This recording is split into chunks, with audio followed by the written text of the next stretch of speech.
সারা বাংলাদেশ ঘেরাও করে আপনাদের সকল সন্ত্রাসীকে আবার আমজনতা গ্রেপ্তার করে আইনে সোপর্দ করবে ইনশাআল্লাহ। কারা আওয়ামী লীগের সাথে আতাত করছে জনগণ সেটা ভালো করে জানে। উনি প্রকাশ্যে ঘোষণা দিয়েছেন বিএনপি ক্ষমতায় গেলে আওয়ামী লীগের মামলা প্রত্যাহার করে নিবে।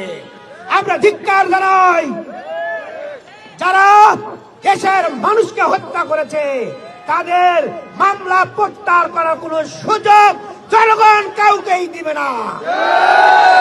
আমরা বিগত ৩-৪ দিনে দেখতে পাচ্ছি বিভিন্ন রাস্তায় বাসে আগুন দেওয়া হচ্ছে, বিভিন্ন জায়গায় ককটেল বিস্ফোরণ করা হচ্ছে। এর মাধ্যমে জনগণের মধ্যে আতঙ্ক সৃষ্টি করা হচ্ছে। প্রিয় ভাই এবং বন্ধুগণ, আপনারা জানেন বিগত ১৭ বছরে আওয়ামী লীগ কি ধরনের পরিবেশ সৃষ্টি করেছিল। তারা আমাদের চৌকস সেনা বাহিনীকে দুর্বল করার জন্য ৫৭ জন সেনা অফিসারকে হত্যা করেছে।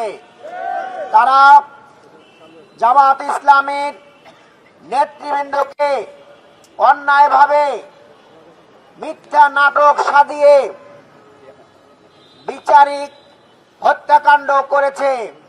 তারা আমাদের 11 জন নেতাকে জেলখানায় বিভিন্ন মেয়াদে তারা সাজা দিয়েছে এবং ফাঁসি দিয়েছে।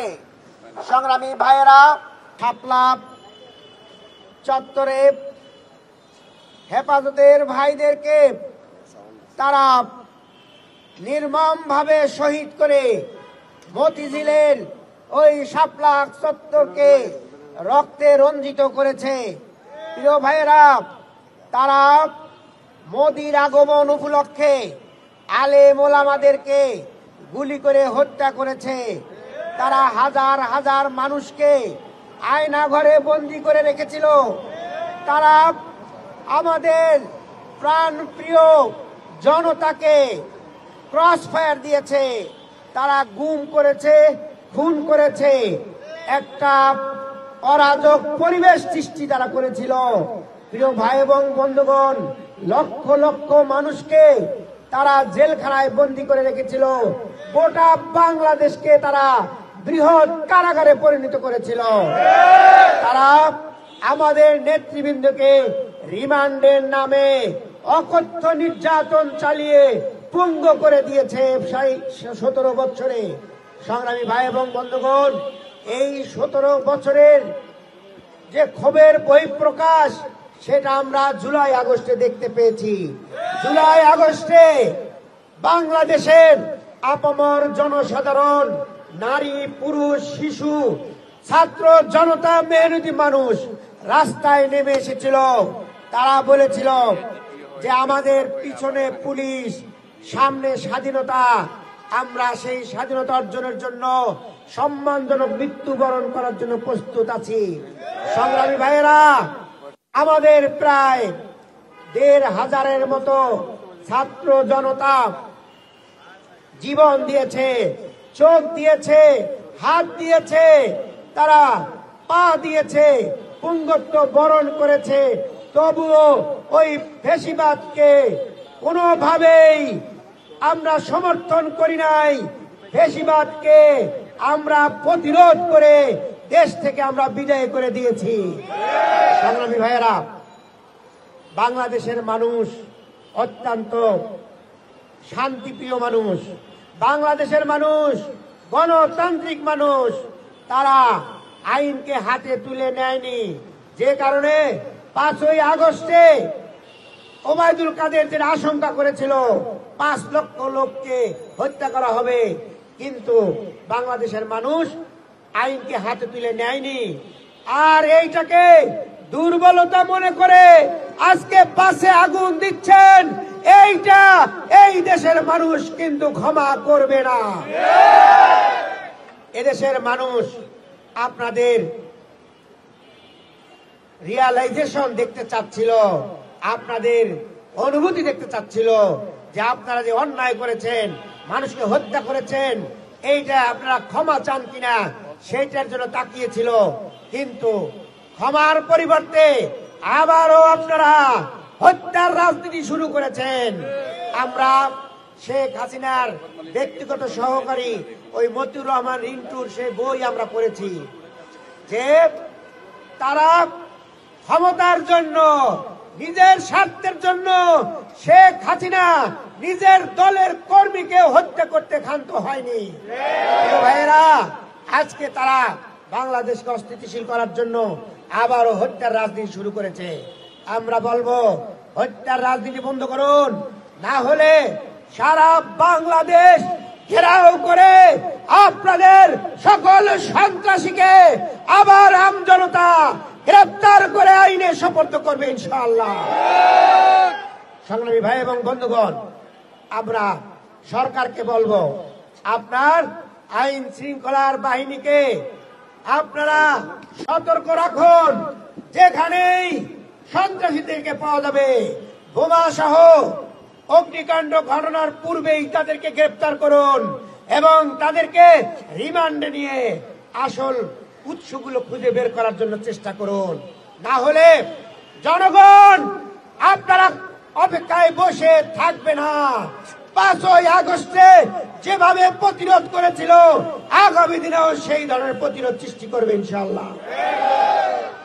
সংগ্রামী ভাই এবং বন্ধুগণ, আমরা অত্যন্ত দুঃখের সাথে জানাচ্ছি 5ই আগস্টে যারা আমরা একসাথে ফ্যাসিবাদ বিরোধী আন্দোলন করেছি তাদের ভিতরে কিছু কিছু দালাল চক্র আওয়ামী লীগের টাকা খেয়ে আজকে মিডিয়ার সামনে আবল তাবল প্রলাপ বক্তব্য রাখছেন।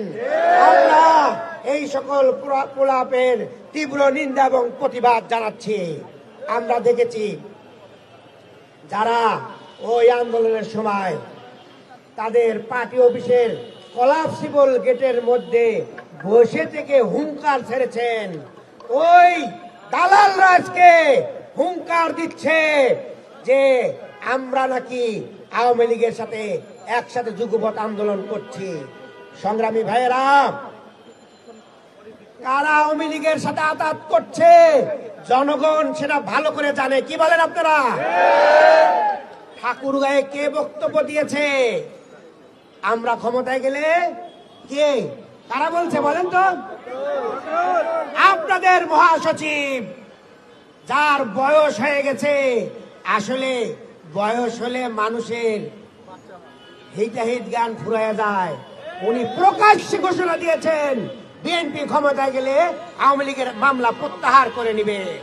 আমরা ধিক্কার জানাই যারা দেশের মানুষকে হত্যা করেছে তাদের মামলা প্রত্যাহার করার কোন সুযোগ জনগণ কাউকেই দিবে না। প্রিয় ভাইরা, আমরা আরো দেখেছি নাটোর 4 আসনের এমপি প্রার্থী, এমপি পদপ্রার্থী, তিনি বলছেন যে আওয়ামী লীগের ভাইয়েরা বিএনপি ক্ষমতায় আসলে আপনাদেরকে নিরাপত্তার চাদরে বেষ্টন করে রাখা হবে। প্রিয় ভাইয়েরা, আমরা ধিক্কার জানাই রংপুর 4 আসনের নেতা আব্দুল আজিজ। সে বলছে আওয়ামী লীগের ভাইয়েরা বিএনপিকে ভোট দিলে আপনারা নিরাপদে থাকতে পারবেন। প্রিয় ভাইয়েরা, তারা আঘাত করছে, জনগণ সেটা বুঝতে পারে। জনগণকে বোকা বানানোর সুযোগ নাই। আমরা বলবো গণভোট তো আপনারা চিনতেই পারেন নাই, কেয়ারটেকার সরকারকে যেমন চিনতে পারেন নাই, তখন আপনাদের বক্তব্য ছিল পাগল আর শিশু ছাড়া কেয়ারটেকার বোঝে না। আবার যখন এই জুলাইকে ধারণ করার জন্য আমরা যখন জুলাই সনদের আইনি ভিত্তি চেয়েছিলাম, তারা বলছেন তাদের স্থায়ী কমিটির সদস্যরা বলে যে জুলাইয়ের আইনি ভিত্তির দরকার ডাকে। প্রিয় ভাইয়েরা, আমাদের আমির জামাত বলছেন যারা জুলাইকে সম্মান দিবে না, জুলাইকে ধারণ করবে না, জুলাইয়ের সনদ দিবে না, তাদের জন্য 26-এর নির্বাচন নাই। প্রিয় ভাইয়েরা, গণভোট আপনারা মানতে চান নাই, এখন বলতেছেন আমরা গণভোট মানি, কিন্তু আবার বলেন যে নির্বাচনের দিনে গণভোট। এই কি মামুবাড়ি আবদার? আইনের অনুযায়ী চলতে হবে। গণভোট দিতে হবে আগে, নভেম্বরে গণভোট, জুলাইয়ের সনদ আইনি ভিত্তি পাবে, সেই ভিত্তির উপরে ফেব্রুয়ারিতে নির্বাচন হবে, এর কোনো ব্যত্যয় হবে না। প্রিয় ভাই এবং বন্ধুগণ, আমরা বলবো দেশের জন্য কাজ করুন, ব্যক্তির জন্য নয়, দলের জন্য নয়, দেশের জন্য, দেশের স্বাধীনতার সার্বভৌমত্বের জন্য আমরা সবাই কাজ করি এবং জুলাইয়ের এই শহীদদের আত্মদানকে স্বীকার করি, এরা আইন ভিত্তি দেই। এরপরে গণভোট, এরপরে ফেব্রুয়ারি ইলেকশন, এটার মাধ্যমে দেশকে আমরা সামনের দিকে এগিয়ে নিয়ে যাই। আর যারা সন্ত্রাসী করবে, যারা আগুন সন্ত্রাস করবে, এদেরকে আপনারা চিহ্নিত করুন।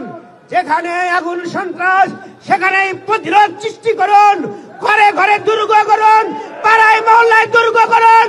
ওই আমি সন্ত্রাসীদের কোন ধরনের ছাড় দেওয়ার কোনো সুযোগ নাই।